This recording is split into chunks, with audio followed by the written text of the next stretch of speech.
Hello, everyone. You're listening to For Those We Lost. I'm your host, Jennifer Sullivan. Thank you for being here. If you've lost a loved one to COVID and would like to share your story on the show, please send me an email. My email address is forthosewelostpodcast@gmail.com, or go to the website forthosewelostpodcast.com and click on the contact button, and you can reach me that way as well. In this show, people share their stories of losing a loved one to COVID. Each of these stories is heartbreaking, inspiring, and honest. We are candid about how hard it is to move on from our grief, how we relive the events leading up to our loved one's death, and the difficulties in carrying this loss with us through the political turmoil happening in the world right now and in the face of people who don't believe COVID is real. You may hear things in our stories that make you cry, and you may hear things that make you angry. You'll hear people talk about their political beliefs, and you may not agree. You'll also hear people talk about the vaccine, and you may not agree. But I hope you'll keep listening. I hope you'll stay to the end of this episode and realize that each person who openly shares here has experienced deep grief over the loss of a loved one. And that's something we will all experience. We all love someone. We will all lose someone we love, and we will all grieve. These are the stories of those we lost to COVID.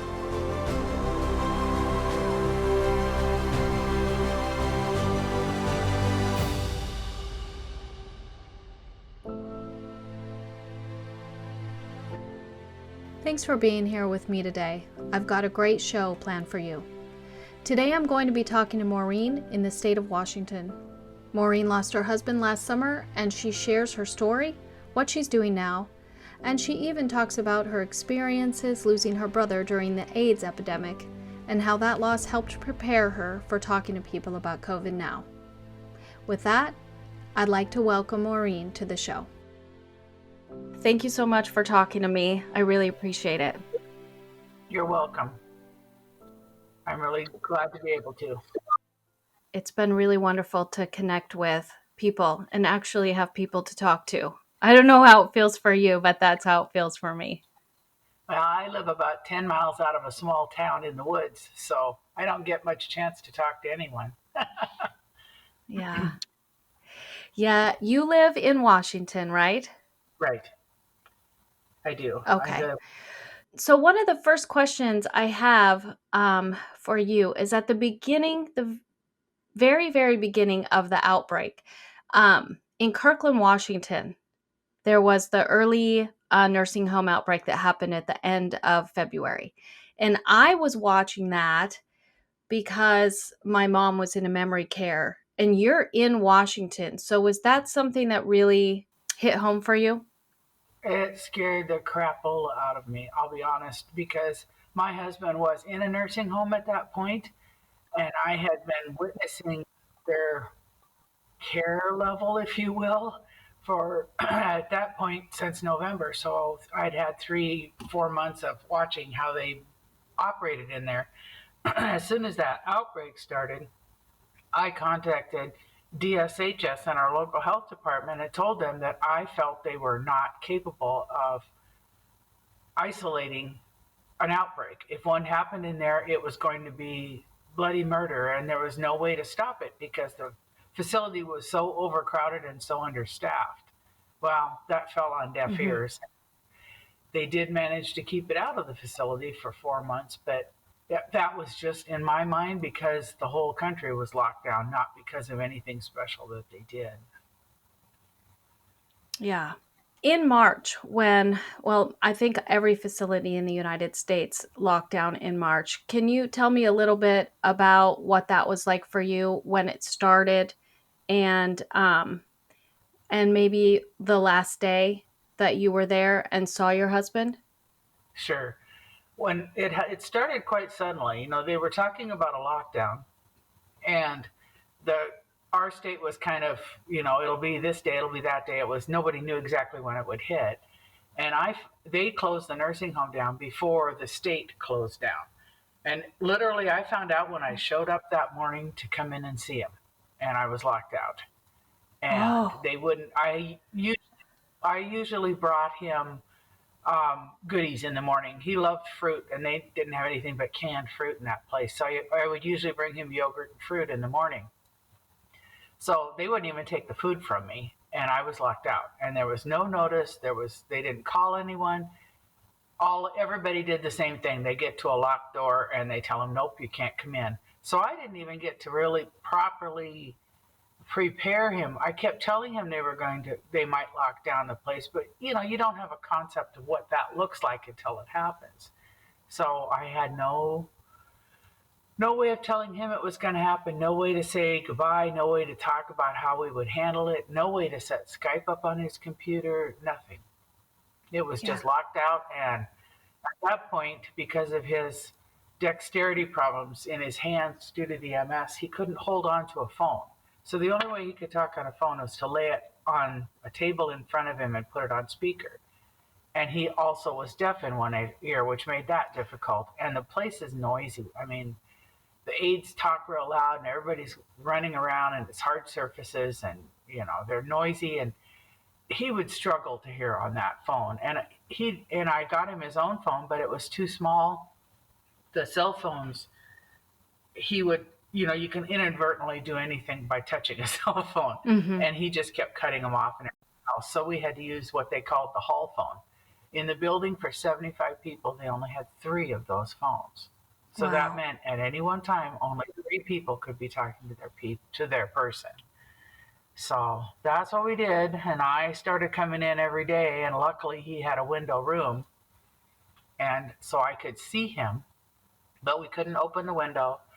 And, at least that way he could physically see me while he was talking to me. And they eventually got Skype set up. But by then, he was so depressed and discombobulated that even getting Skype started up was hard. I'd usually have to call the hall phone, get an aide to go in and to start it up for him, so we could talk that way too. Yeah. And that went on for 4 months. And Ellensburg, where I live, is the center of the state, and we have harsh winters. So I spent from February until July standing outside, and it was either blistering cold or blistering hot. Yeah. And I would, just sit there as long as I could take it. Usually I'd spend 2 or 3 hours there every day, sitting outside his window, and then I'd go home. And then sometimes in the afternoon he'd Skype or whatever. Yeah. And then when COVID got in, they didn't tell anyone for days that they had positive cases. They finally told us. They blanketly tested all the employees and all the staff for only the second time the end of June. And then they waited 4 days for results, which really aggravated me, because at that time, all the sports teams were being tested every time they showed up for practice with immediate results. And they kept telling us this is the only test we can get. And I'm thinking, well, that's not true. It's a matter of money. They wanted the cheap ones. So anyway. Yeah. I felt like that too. I felt like rapid results tests were needed in nursing homes. Yes. Oh, it was crazy. And then they waited 4 days for the results. In the meantime, my husband was in the room with what I believe now was the first positive case. They didn't move him. They didn't move anyone. So he sat literally in a room about 20 feet long, 25 feet long, with another guy who was throwing up and actively sick with COVID. So it was hopeless that they finally got the results back from the test taken on Monday. They got the results back on Thursday. I didn't hear until Friday what the results were. And at that point, they decided to start moving everyone around the building, separating the negatives from the positives. But at that point, for 2 or 3 days, I could see that my husband was getting sick. And I told him, I said, that's kind of dumb, because I can see that he's infected. He has COVID. Mm-hmm. And you're going to just move him in with 2 other people and spread it around. They did it anyway. They took everyone in the building and shuffled them around. It was just this horrid T-berry shuffle thing. So they moved him on Friday in with 2 other people. jammed in this room with so little space that he kept moving the guy's bed behind him with his wheelchair because he had a power chair. Mm-hmm. He would back up and just ram the guy's bed over into the next guy's bed. Thank God they weren't sitting up and had their legs hanging down or something. But he was getting sicker and sicker, and his ability to speak was getting harder and harder. People with MS, when they get sick, they present differently. Mm-hmm. He would not spike a fever. The fever was one of the last things that would ever happen to him with MS, because MS is because your immune system's wonky. So when he starts getting sick, his immune system, which is already wonky in overdrive, goes into hyperdrive, and he loses his ability to speak, to use his hands, even keep his eyes open. He ends up being kind of sitting up comatose, if you will. I mean, he can hear intermittently and stuff, but he gets very quiet. He just closes his eyes, and that's the way he was for the last couple of days. And I went and sat for longer periods. And the day that he passed away, I went in about 9:30, 10 in the morning, and because he was in such bad shape, and he wasn't struggling. He was gasping for air a little, but he wasn't like some people that have had COVID, the horrible symptoms. He was gasping. But I went in and sat, and they had brought on more help, which was nice to see. So he had an aide sitting there trying to feed him his breakfast, or I guess it was lunch by this time. And she was feeding him lunch, and I talked to him a little bit, and then his friends came and visited, and I'm sorry. Oh, it's okay. He managed to recognize his friends and tell them that he was glad they were there. And they stayed for about an hour. We all stood outside in the window, outside his window, and this window was not shaded, so we were in the sun and we were cooking. But Mm-hmm. we stood there, and after they left, by this time I'd gotten there at 9 in the morning, and it was like 2 in the afternoon. And I told him, I said, I just have to go home, because one thing about sitting outside a window visiting someone, there's nowhere to go to the bathroom either. Yeah. I mean, you have to get in your car, and at that time everything was closed. There was nowhere to go to the bathroom, and I lived 10 miles from home. So I told him, I said, I'm going to have to leave because I have to go to the bathroom, and I got to eat something. And I said, I'll call you later. And I got home, and about a hour after I got home, they called me and told me he'd passed away. And I was shocked, because I expected him to get far sicker before he passed away, Mm-hmm. with horrible symptoms that they say. But he had very intense heart failure. And I think COVID, being the beast that it is, just went in and found his weak spot, which is his heart, and stopped his heart. Yeah. But, and then the people in the nursing home call me up and they go, well, your husband passed away. And I'm like, what? And she goes, well, I'm sorry. I'm really sorry. But, he passed away about a half hour ago, and we need to have somebody come pick him up. You need to call a funeral home. And I'm like I have a funeral home on speed dial. I mean, how many people do that? So I called one of the 2 places in town, and luckily he was he was very willing to come out right away. But then later, when I went to meet with him to sign papers and make decisions and such like that, he told me, he said he had never seen, in all of his years of working as a funeral director, such a chaotic and awful situation as when he picked up my husband. Wow. They they had changed his clothes. He probably, who knows what happened when he passed. They had changed his clothes. He was lying in his bed, still in the room with 2 other guys. They left him, a dead man, laying in the room with 2 other guys. And they had opened the window. He was again by the window, because I insisted he was not going to be away from the window. He was by the window, and they had opened the window so the breeze is blowing across his dead body over onto these other two men. Oh. And I just stood there and thought, they suited me up to go in because I insisted. I said, this is, you wouldn't let me in when he was alive. You're going to let me in now. So Mm-hmm. they suited me up, and I went. And then Henry came in, and he didn't even have a mask on. And I said, Henry, put a mask on. And he goes, no, no, it'll be okay. And I go, no, no, it's not. This is COVID, Henry. And he ran out, got a mask, and came back in. But he said over the course of the next few days, because 15 people died in the next 10 days, he was in there like every other day. And he Yeah. said it just got worse and worse and more chaotic. So it was not a good picture. Yeah. You would think that by June they would know enough then to open a window and let air circulate into the facility like that from a room where Yeah, someone is. Yeah. yeah. I mean, they obviously, I don't know enough about the when a person dies if COVID Mhm. still stays on them for a while. I would imagine it was, but to have the breeze blowing across him into the Mhm. room, into the facility, it's just to me, it's like putting a like if you put a skunk next to a window and had the breeze blowing across him, everybody in the place is going to smell it. You know what I Yeah, mean? I do. It didn't make sense, and they were so woefully unprepared. And like I said, back in March or February, I have documentation where I called and they told me I had nothing to worry about because they had a plan.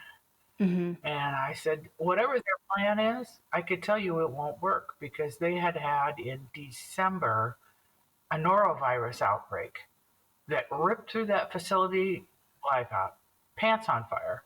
Now, if norovirus, which can be deadly to the elderly, can get that out of control, COVID, I Mhm. mean, we were told to stay 6 feet apart and isolate ourselves out here in public, and yet they had 2 and 3 people to a room. And the Yeah. aides were going from room to room to room to room to room to room. It was negligence, and it's deeper than that. But I don't want to say if you're going to publicize this because it goes deeper, and I'm working on that. Yeah. That's all I'll Yeah. say. But When they went room to room, did you notice that they changed their gloves or changed their mask? nope, not Yeah. always. And sometimes they didn't even have masks on. This was before the COVID announcement. Mhm. Maybe a week before, another girlfriend came and visited, and I brought her to stand at the window and talk to Buck. And she works with developmentally disabled people. So she's very aware of what kind of precautions you take, gloves, the other stuff. And as soon as we walk up to the window and we're talking to my husband for a while, and one of the aides walked in the room and she's no gloves, no mask. And my girlfriend just gripped my arm really hard and she goes, where is her mask? And I Mhm. just kind of put my hands up like, it's willy nilly if they want to do it or not. They probably told them to, save money and don't, if they aren't sick in the room, don't put a mask on. I mean, that's how. One of Yeah. the RNs there told me that COVID wasn't anything to worry about, that it wasn't, that norovirus was worse than COVID. Mhm. That's the education and enlightenment level there was going on in there. We live in a very red area where the deniers felt what cleared down into the medical professionals, you Mhm. know. Yeah, I feel like um to inside facilities or at least to some degree there was this don't worry so much. Don't worry about it. You know, it, I just felt like the people at my mom's facility were more like, come in, here's a questionnaire, fill it out, get your temperature taken, and now you're good. And and so Yeah. there wasn't a high alert. And if there was a high alert at the very beginning, it faded as the months wore on. And Well, I know for a fact that they did not test. I requested my husband's medical records and I read them, all 700 and some pages of them, and they did not test any of the patients until I think June, if I'd have to look at my notes, but I think it was June 1st when they first mass tested the facility. June 1st. Did they do That that 3 months just into because, it, or did they do that because they thought that they had somebody there who had COVID? I'll never know. It just, there Okay. was a COVID test done. Hmm. And then they didn't test them again. Then the it started showing up so that they suspected it, but they waited. When they told me, I believe it was the 8th of July, that they had an active COVID case because they transferred them to the hospital, I believe, or put them in their tiny little isolation area. They had one room for isolation Hmm. for 58 patients. And they had apparently tested him and he had been positive. They told me on the 8th that he was positive. They didn't mass test until the 13th, 5 days later. Yeah. They waited 5 days to mass test. And then even in the midst of the outbreak, they waited another week to test. I Mhm. think they only tested those people maybe 3 or 4 times, the ones that survived. I mean, they should have been testing daily. Mhm. And as far as I'm concerned, the people that own those facilities are complicit in the deaths, Yeah. because I don't care what the tests cost. If high school athletes can be daily tested so that they can play a sport, our people should have been protected by the same sort of testing. Mhm. That's Yeah, I agree I'm going to 100%. die believing. Yeah. So, I want to ask some specific questions. Uh on Okay. how much do you feel like you complained or talked to the people at the facility? Did you do it every day? Did you call every day? Did you have a lot of questions? You mean once the outbreak was there, Mhm. Yes. or from the beginning?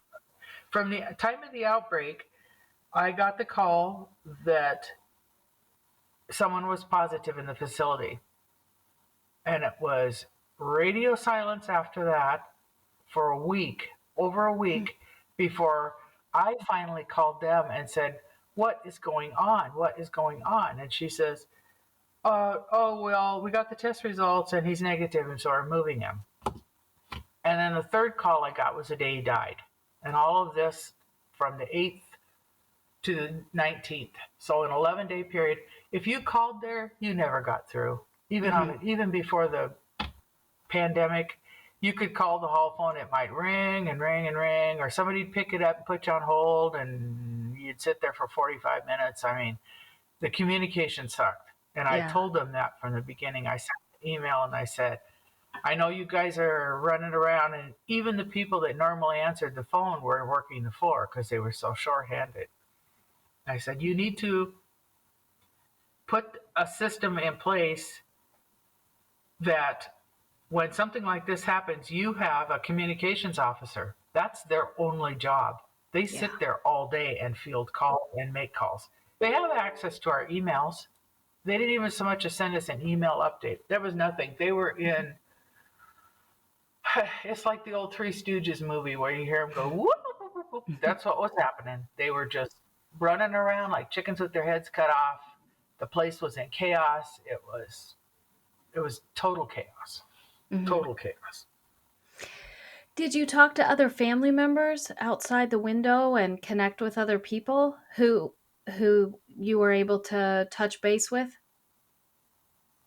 One of my friends, one of our friends, my husband and I are friends, her mother was part of our MS group, and her mom had passed away a few years ago, and we developed a friendship with her. So she and I were calling each other daily, trying to Mhm. find out. And I was the one that told her dad was sick. They hadn't even called her and told her dad was sick, because my husband said, "Oh, he's been over there just throwing up all night, and he's got a fever, and they're really worried about him." So the first thing I did when I got home is I called Julie and I said, "Your dad is sick." She goes, Hmm. "What?" She goes, "Yeah." I said, "They haven't called you?" She goes, "Nope." And in her case, they finally said he was sick. I think he may have been that one of the first that got sick, beyond the very first one. He was like maybe number two. Well, he also happened to be my husband's roommate, you Yeah. know. So Julie and I were on the phone all the time back and forth. And there was one woman who would come and stand outside her mom's window about the same time I would stay outside my husband's window. And I talked to her a little bit, but she was usually so focused on trying to communicate with her mom because her mom had Alzheimer's or dementia. Mm-hmm. So she was just trying to calm her mom down a little bit. But we talked a little. But Yeah. then there's a third person whose grandfather died in there that I know as well. And I've had a few conversations with her, but nothing. It was a grandfather, so there's kind of a level of difference than a father or husband. You know what I Yeah. mean? Yeah. Yeah. So your husband passed away in June and the outbreak started July. July. Okay, sorry about that. And the Yeah. outbreak started the beginning part of July. So you're Right. coming up on a year. Are you Yes. are you experiencing anything like feelings and nervousness or anything leading up to it? Well, yeah, because it's a milestone. Mm-hmm. I've been kind of immersed in this the last couple of days. I did a TV interview or Tuesday that they posted on, they put it on the nightly news, and then they did a story too. And it was nice that they did it, but literally I gave them an hour and a half's worth of information and they spent 2 minutes on the interview, and most of the time it was the newscaster talking with a little spot with me having a sentence in there. Wow. And they cherry picked the information that I said that they wanted to. Their big thing right now is to promote vaccines, which I am completely and totally behind. But that was kind of the focus of what they took from my interview. Instead of my focus was they needed to quit saying the world is getting back to normal, because for those of us that lost someone, it's never going to be normal again. It's never going to be the same. Yeah. And I wanted them to understand that concept. And I gave them all sorts of facts and figures about how many people had died, multiple people in families, that kind of stuff. Because they talk about COVID every night on the news, and they may mention the amount of death, but they don't talk about how those families are doing. Mm-hmm. And I think I'm doing pretty good, Jennifer. I think, my husband was very ill. I won't lie. I hate that underlying condition Oh, statement. I wish I that do one would too. go straight to hell. Mm-hmm. But, you know, he was living on borrowed time, but he didn't deserve to die from COVID. Yeah. And so he had had MS for 22 years, and he was steadily declining. So I had, I guess you could say, luckily, time to prepare myself a little. Mm-hmm. So, I think I'll be okay once it's over. But Yeah. Once you get past the milestone. yeah, yeah. I think that last milestone will be kind of a place where, and I still haven't had a funeral for him. I just can't. I can't. Mm-hmm. It's not, to me, it's not safe enough because I still have people that would want to come that are refusing to get the vaccine. Yeah. So I don't want to be the one that kills somebody. So it might be that he never gets to have a memorial service. So I don't know. Yeah, that was one of my We'll questions see. is whether or not you'd had any kind of funeral or memorial service yet. No, no. In July, it was completely out of the question Yeah. because they weren't even allowing. We were in the height of the lockdown. Well, they eased up a little bit, but it was still, you couldn't meet anywhere. Mm-hmm. And then now I fear, because everybody figures it's over, that Mm-hmm. there's going to be another spike.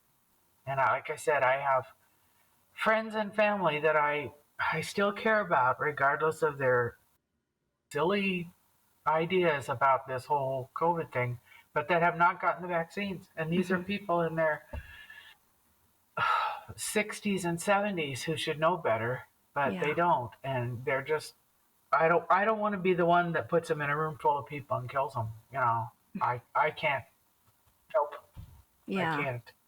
So Yeah, that's something that is has been on my mind a lot too, is what to say to people who don't believe COVID is real, where they dismiss it like, "Oh, well," with my mom, a lot of people will say, "Well, oh, well, what else was wrong with her?" Eh, which I can't even stand. I feel like you. Yes, she had Alzheimer's. So she was terminal. She was going to die. But COVID came in so quickly. Otherwise, my mom was a relatively healthy woman, and COVID came in so quickly and took her. It frustrates me because I feel like it's a flu, but it's not just like another flu like influenza A or B that you get a flu shot for. And I'm frustrated by the people who think that it's not real. What do you have you Or had not. any say that Oh yeah. again? Oh yeah. I said, "Oh yeah." My own brother, and my husband's brother both say, "Well, he was going to die anyway because he was pretty sick." And I just said, what I say to him is this. I said, "So, okay, here you are," and both of them, this applies to both of them. You're both overweight, you're both diabetic, and so next week you find out you have cancer, and in 6 months you die from the cancer. I think then they should, if using your logic, they should write obesity and diabetes on your death certificate, right? Hmm. And they look at me like, and I said, well, that's what you're expecting me to do with my husband. Yes, he had MS. Yes, he had heart failure, but he died from COVID. Hmm. The two things are connected, but it's not, you cannot dismiss the fact that COVID was the last straw that took him over the edge. Hmm. And I told them both that they were absolutely in the virus's bullseye and that they needed to be careful and that they needed to get their vaccine as soon as it was available. I doubt if either of them. I don't. I know my brother hasn't gotten it, and I know my brother-in-law probably hasn't either, because they put it was so politicized to them, and Hmm. they've gone down the Trump train thing. They've jumped on the Trump train, and they would rather stick with his lies than to protect their own health.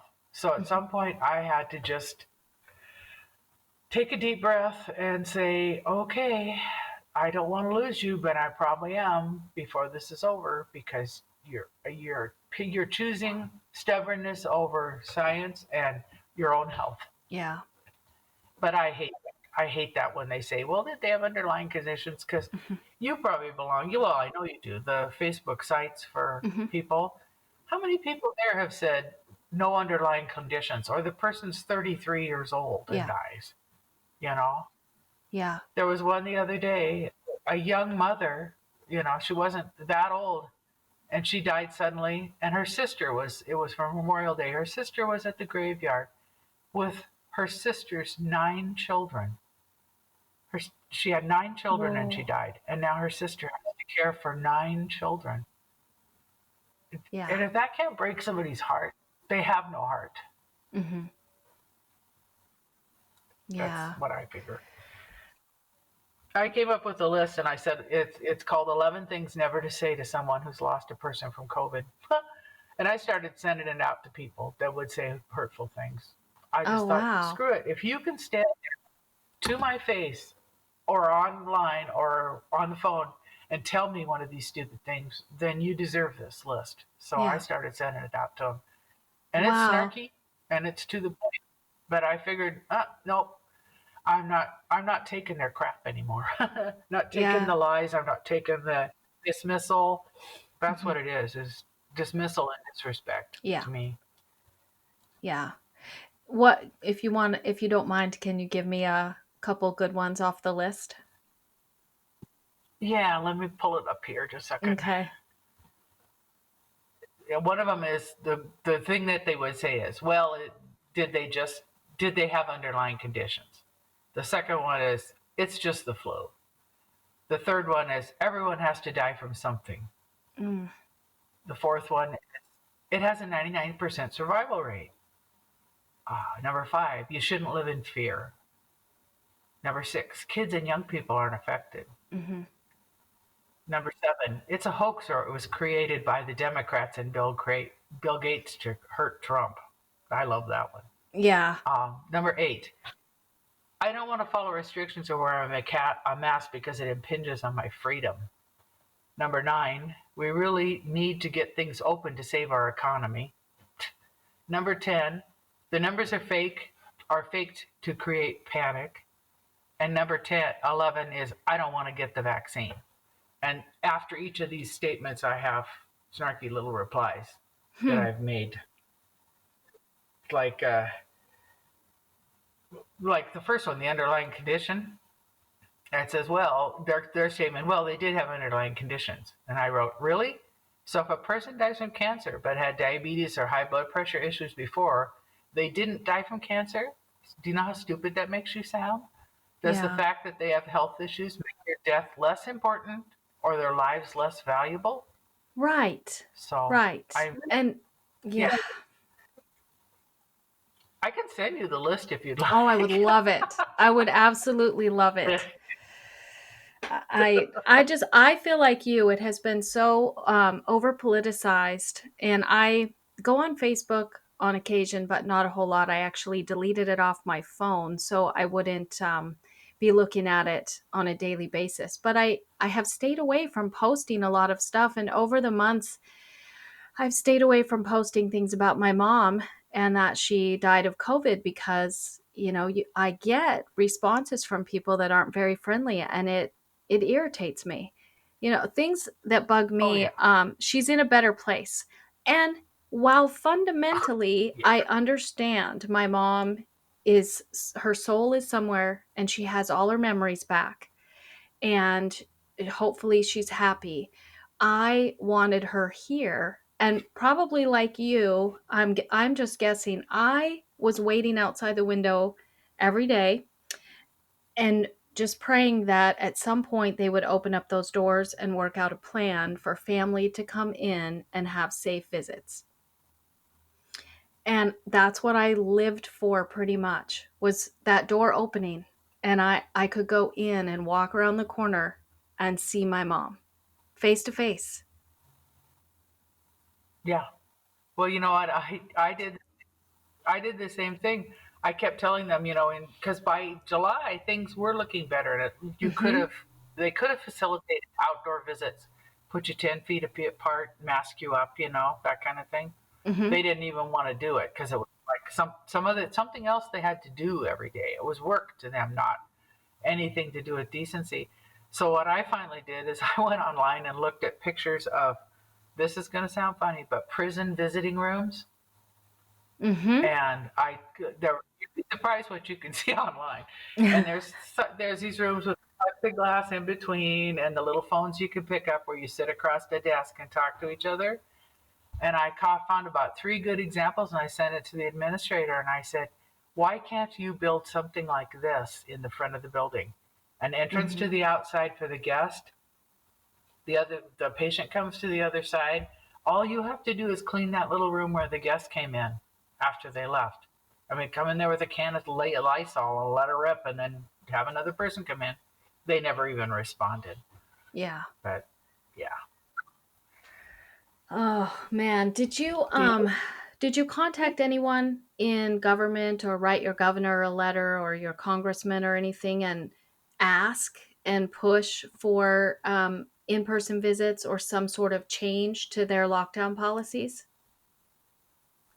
I wrote to the facility over and over again, and I kept checking because from the time this thing hit back in February, I started digging into the CMS, the Centers for Medicare Services Mhm. guidelines and the state guidelines, and I kept reading and reading because I wanted to be able to say. And toward the end of June, they were saying that it was up to the facility, but they could start allowing limited outdoor visits. It was okayed by the governor, but they left it up to the facility.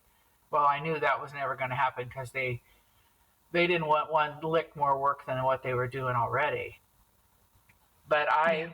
I contacted, oh, every legislator and senator, state and national, that represents I contacted the governor. I contacted DSHS, who I'm working with, who I worked with to uncover, I'm just going to say a horror story Mm-hmm. that I'm still working on with through legal channels, so I don't want to put too much out there on that. Yeah. But I have a file that's probably 3 inches thick, full of documentation, public disclosure records, all sorts of things related to this case. No, and I would write to senators and tell them what had happened, what was happening, and what had happened. I'd get generic Mm-hmm. boilerplate replies. The only one, Kim Schreier, who is our national representative, one of her aides actually responded by email to me a couple times. And I just begged her. I said, please, I know she's a busy woman, but please put this under her nose. Let her see this document. I never heard a word back. They're just, you know, in my mind, I think our nation considers nursing homes just a dirty little secret. And if we don't talk about it, we don't have to think about it. But the reality is that all of us, but for the grace of God, may end up in one. Right. And as we baby boomers age out, more and more of us are going to. There's going to be a lot more people than there are spaces to put them. So that means the facilities are going to become even more overcrowded. And I used to visit my grandmother in her nursing home, and this would have been back in the late 70s, early 80s. And I was horrified at the conditions then. Mm-hmm. And when I walked in after my husband got admitted, after coming out of the hospitals, got admitted to the nursing home, he went in for rehab initially. It was like deja vu to me. I felt like I was walking into my grandmother's nursing home. It looked the same. It was the same chaotic, grubby, antiquated facility. And then after watching how they behaved, I mean, the aides for the most part seem to have decent hearts, but they're also woefully underpaid and woefully understaffed. So they can only do so much, and they get hardened. Mm-hmm. I And agree. it's not a place anyone wants to live for any length of time. They Yeah. just don't. They're inhumane situations. I honestly think that being a felon, you get better situation than you do in a nursing home. I Mm-hmm. honestly do. I mean, the Oh, overcrowding for one thing. I mean, was your mom in a shared room? my mom was in a shared room. She had no money left by the time her Alzheimer's progressed so far, so she was on state funded care, so she couldn't stay in a room by Mm, herself, which she would have loved because she loved to watch the Hallmark Channel, and she couldn't have a yeah, television in her shared room. So yeah, my mom's roommate passed away August 1st before the outbreak in her facility. So at the time, like at the very beginning of the outbreak where she did not have a roommate. But also at that point, like you had the heat and the boiling at the window. It was August by then in Oregon, and it was so hot. There was no shade. I had to sit in the dirt 6 feet away from her window and just bake in the sun with the sun reflecting off of it, dogs barking and kids yelling in the backyard. So I did most of my visits then on video because it was just yeah, uncomfortable for both of us for me to be sitting outside the window. yeah. Because also when they're sitting inside the window, the sun's beating right Hmm. through glass onto them too. So, Yep. yeah, those Yeah. facilities are horrid. My husband's facility boasts that it can handle 75 people. But literally, if they had 75 people in that facility, they would be stacked like cordwood. Yeah. The they had two private rooms, and they kept those for end of life hospice situations. Hmm. They did not ever offer those rooms to the general public at all. And every other room was two or three. And the ones that were three in a room, that person that was farthest from the window not only had to listen to all the cacophony in the hallway, but they couldn't even see out the window because if the other two people had their curtains closed to give themselves a little modicum of privacy, Yep. they never could even see out a window. So here they are in this horrible, noisy situation. They can't even see out a window. They're locked in the room because they made them stay in their rooms once this happened too. My husband's had TVs in their room, but have you ever heard? His room was probably maybe 30 feet long with three people in it.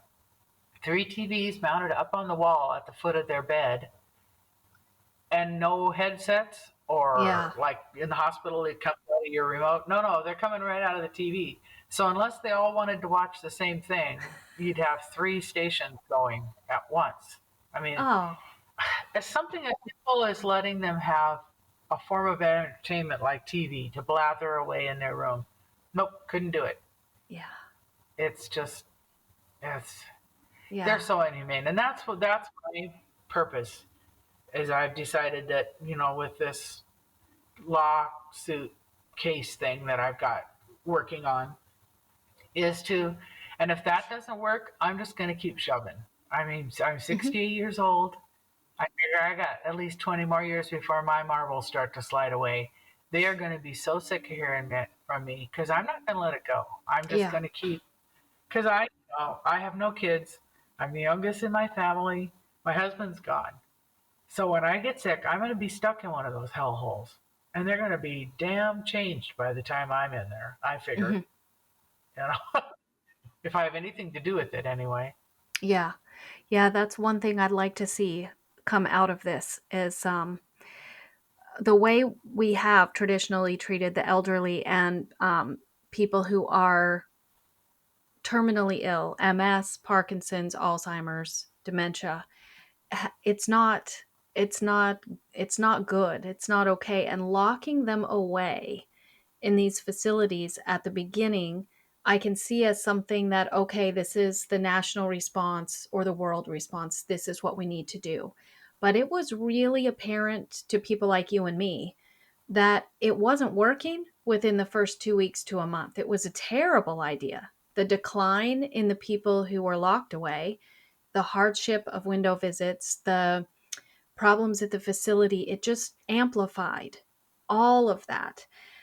And nobody I wrote a lot of letters too. I wrote to the governor. I did a lot of stuff. I But nobody listened. They just were like, "Nope, we're going to deal with this later. We're going to deal with this later." But now it's a year and a half later and probably half the people, I know half the people in Oregon who have died from COVID were in nursing homes. So their Yeah. plan didn't work, and that's my goal too. I know you have a lawsuit or some sort of a legal action pending. Mine is just because I've contacted 3 lawyers, and none of them will take the case because Oregon law prohibits. It's going to make it way too difficult for them to ever win a case. So I can't find a lawyer here. So that's what this is.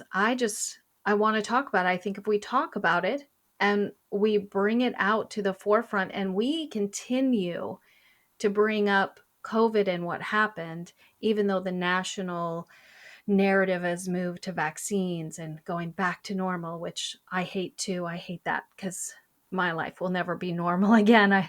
There is no normal, back to normal for me.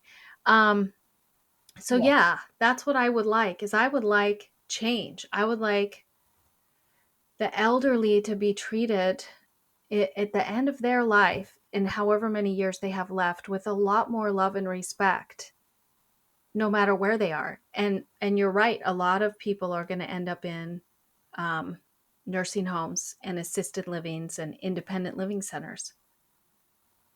They need to change. It's time. Mhm. Everybody says, "Oh, they're awful," we need to do it. And one of the things that I have is a document. The head of the DSHS that I initially dealt with seemed to be a really nice woman, and she has since retired. I can't imagine what her workload looked like the last year, and Mhm. she was probably retirement age and thought, I just can't do this anymore. But she was part of a national consortium that met during the height of the pandemic to try to hammer out changes that needed to happen in nursing homes across the board, across the nation, things that they could see needed to change, because if we had another pandemic or if this one continued, we were just going to keep losing people. And one of the things they dealt with was overcrowding. They wanted to limit it to only 2 per room, not 3 or 4. I guess some have 4 in a room. Oh, I can't even imagine. me neither. And they also wanted to improve the wage scale for the people that work there, because literally when you pay somebody $15 an hour or less and they can make the same amount of money flipping burgers, are they going to wipe butts or are they going to flip burgers? You know what I'm saying? Yes, You I don't do. get the cream of the crop. There are a few people that are made for that job, because I figure to be a nurse or to be an aide or to be a personal care individual, that's something you have to be drawn to. That has to be built into you. Mm-hmm. But they didn't get any training. They didn't get any advice when COVID came out, because the RNs there thought it was no big deal. Mm-hmm. That they projected that on their help. So their help wasn't careful when they were off work. Yep. No, I agree with that. That's one of the questions I kept asking the facility director at my mom's place was what are their families doing? Is anyone keeping track of their families? Where do they go? Where do they work? Do their families care that they come into work every day and work with my mom, take care of my mom? What are they bringing from Yeah, home in? yeah. And for the most part, like I said, I live in a red county. It's like, oh, it's nothing. It's stupid. Masks are stupid. The whole thing's stupid. So when you have that mindset and you're taking care of the most vulnerable population, Hmm. you're not going to be careful. I mean, and the facility that my husband is, when I did research on it, has been written up for the last 5 years for being understaffed. Wow. 5 years of being written up for being understaffed. They're supposed to have at least one RN on duty, and there were days when they didn't. And then they gave them a waiver, and they gave them months to correct the situation. No, Yeah. you correct that situation now. You correct it. You call an agency. You do what it is, but you keep the place fully staffed. It was never fully staffed when I was there. The only time it was fully staffed is when they had their annual Medicare uh, audit, and Medicare came in. They Hmm. knew it was happening. I'd never seen so many people. I didn't know they had that many employees. They Yeah. all showed up during the audit, and then whoosh, whoosh, you could shoot a gun down the halls after that and not find an aide or nurse or anybody. It's Yeah. they're horrible situations, and it has to change. And Yeah. I like being part of the helping of it. It it helps me to help others. Mhm. All Yeah. I can say.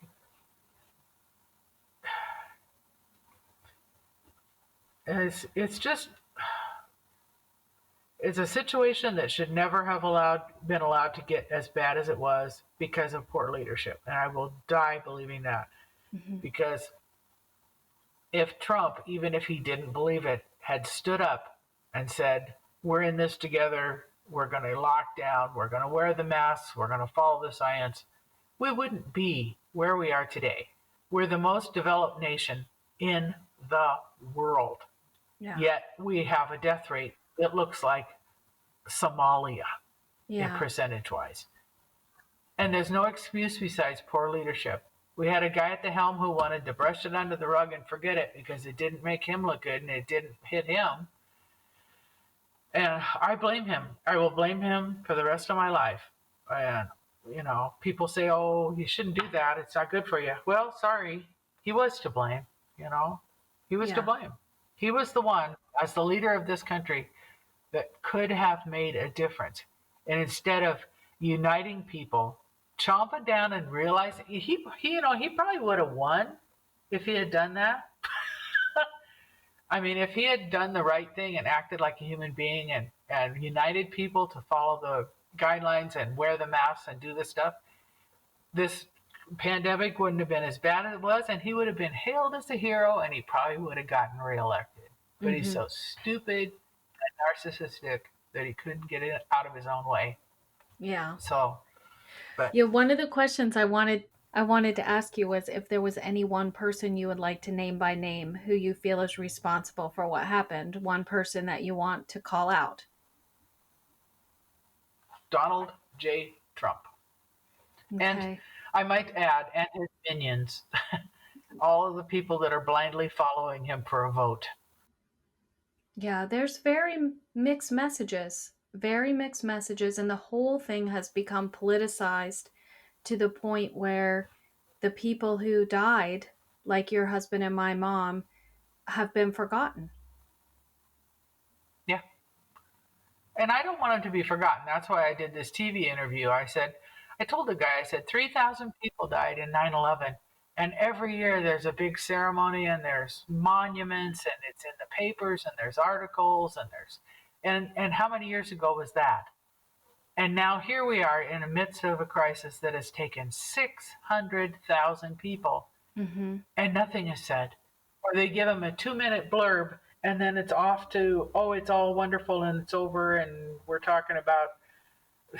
My article got shortened that day because there'd been two people had gotten in accidents and hit bears in town. Oh, That was way more. oh, That one got 5 minutes. I got two. wow. If That would that be tells you, disheartening. it is disheartening. It is very disheartening. But Uh, at least I got that part of it said, and I filled the guy's head with information. So I'm hoping that they'll learn from it, but who knows? yeah. And I wrote to all the affiliates. I wrote to ABC, CBS, and NBC, and our local CBS affiliate was the only one that contacted me. I haven't even Hmm. heard a peep out of the other ones. Yeah. So I was just going to say you mentioned the 9/11, the National Memorial. Would you like to see some a state memorial or a national COVID memorial? I think that's only fitting. We have memorials for Mhm. every war. We've had them for 9/11. I mean, even I'm sure even I can't remember years ago they had the spaceship that crashed and Mhm. killed a bunch of people, 11 people or something. There's a memorial for that. And the people that died from COVID are more than World War One, World War Two, Vietnam, and the Gulf War combined. Yeah. We're more. There's more deaths from this. And we get nothing. We get bupkis. And like I said, I'm not doing this for me. I'm doing it for the other families, the ones that are still in the heart of darkness grief, the ones that have lost their mom and their father and their brother and their sister-in-law and one of the kids in one family. Yeah. And nothing is said for these families. Nothing is said. Or like this poor woman who inherits her 9 nieces and nephews because her sister died. Yeah. That kind of stuff is just, and so many young people losing both their parents. I mean, they're, you know, 17 and 19 years old, and both their parents are wiped off the earth in 2 weeks' time. Can you Yeah. imagine what I that would can't. feel like? No. Ugh. No, not I at lost all. my dad suddenly from a heart attack when I was 21. My dad died just boom, and he was gone from a heart attack. But I was 21 years old. I wasn't ready. Trust me, uh, it was the biggest thing I'd ever gone through in my life. And if I'd lost my mom at the same point, I don't know what would have happened to me. I really don't know. Yeah. And there are thousands of those cases, thousands of young people who have lost their parents when they're less than 30 years old and both parents are just gone. Gone. It's just heartbreaking. Yeah. Yeah, it is. Yeah. So the nursing home part is my big push. Mhm. My second push is to make sure that people don't dismiss, disrespect, or forget about all the losses. The Yeah. 600,000 people. And they say for every person that died, there's 9 people that are directly affected or grieving. That Hmm. makes 5,400,000 people. That's a lot of people It is. hurting. Yeah, a lot of people So, hurting who haven't had a memorial service or yeah, hugged their family, and a lot of people who weren't there and struggle with m- their loved one dying alone. That's yeah, not alone. Everybody died alone, I think, but to be in another state or another country, that would hmm even be more devastating. It's just, yeah, like I said, I'm trying to help I'm on the Facebook sites, not because I have that much to say, but I try to help. I yeah, try to help the ones that are, there's been some in the last couple of days that sounded borderline suicidal, mhm, and I'm trying to help talk them off the ledge, yeah, Because, like I said, I've lost a lot of people in my life. I lost my dad when I was 21. I lost my brother when he was 38 to AIDS. So, yeah, and I see parallels between the AIDS virus and this virus. So many hmm parallels in that with AIDS it was just gay people, so who cares? And now it's just old people, old so people. who cares? Yeah, Yep. that's viruses don't care. They don't care if you're what your sexual preference is or your political party or what color your eyes are, another good goddamn thing. They just Yeah. are looking for a host. So, Yep. I see your posts on the COVID Lost Facebook group, and I really, really appreciate you talking to me and being so candid and so honest because that's what we need. We really need that. well, I learned that with AIDS when my brother died. People didn't want to talk about it because, it was, I don't know if you remember that I do. Yeah. epidemic, but everyone was afraid to talk about it because people would literally step back from me when I would say it. And I just, I was only 39 myself at the time, but I thought people have to understand this isn't going to stop unless people pay attention. So I started telling people, and it was hard. It was hard, but I figured the truth will set you free. So Yeah. I believe in the truth. No matter, tell it warts and all, get it out there. That's what Yep. my feeling is. Because otherwise, unless they keep hearing the stories, the horror stories, or it touches them personally, they're never gonna believe it. It's Yeah. just sad. Yeah. It is sad.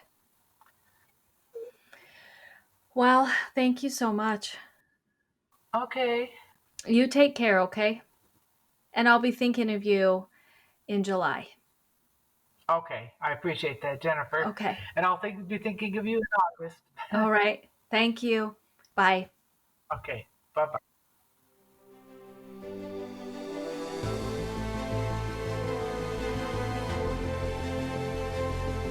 And that's the show, everyone.